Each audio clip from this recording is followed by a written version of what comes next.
Well, you know, we hear a lot about drunk driving or distracted driving, but what about drowsy driving? Drivers ages 16 to 24 are the most likely to be involved in a drowsy driving accident. Carrie Warren has made it her mission to inform parents, and Matt Yules is here as well with the Clayton Sleep Institute to talk a little bit more about this morning. And good morning to both of you. Carrie, we'll talk with you. And you lost your son Tyler at the age of 18 due to a drowsy driving incident. Correct. Yeah. Correct. So he was a senior in high school.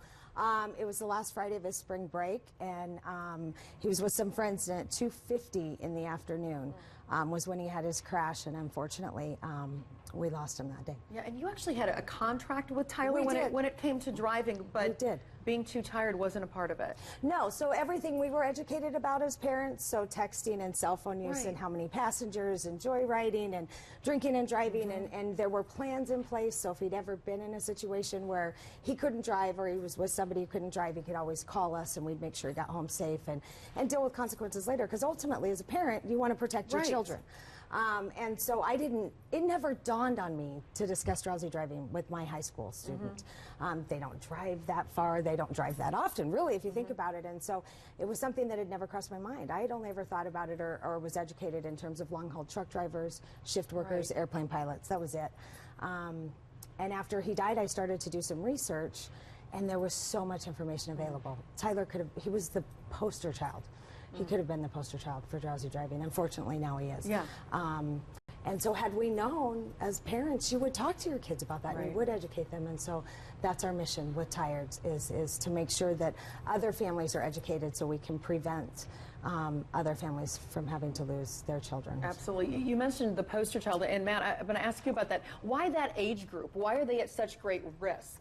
Well, they're at great risk for a couple of reasons. First off, they're not getting enough sleep in the first place. The average senior is getting about 6.9 hours of sleep each night, and there was a study done several years ago where, and it's the scariest statistic I've ever heard, 1 out of 5 high school seniors admit to falling asleep while driving once a week. Right.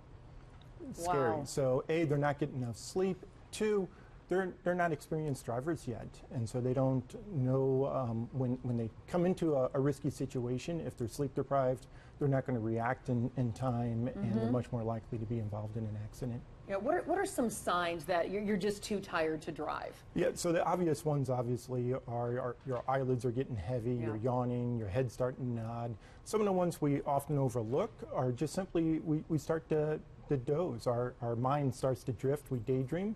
You know, if you've driven the last couple of miles and you can't remember those last couple of miles, that's a really good time to get off the road. Yeah, absolutely. And Kira, you're continuing to go around, and this is your mission. It is. It Yeah. is.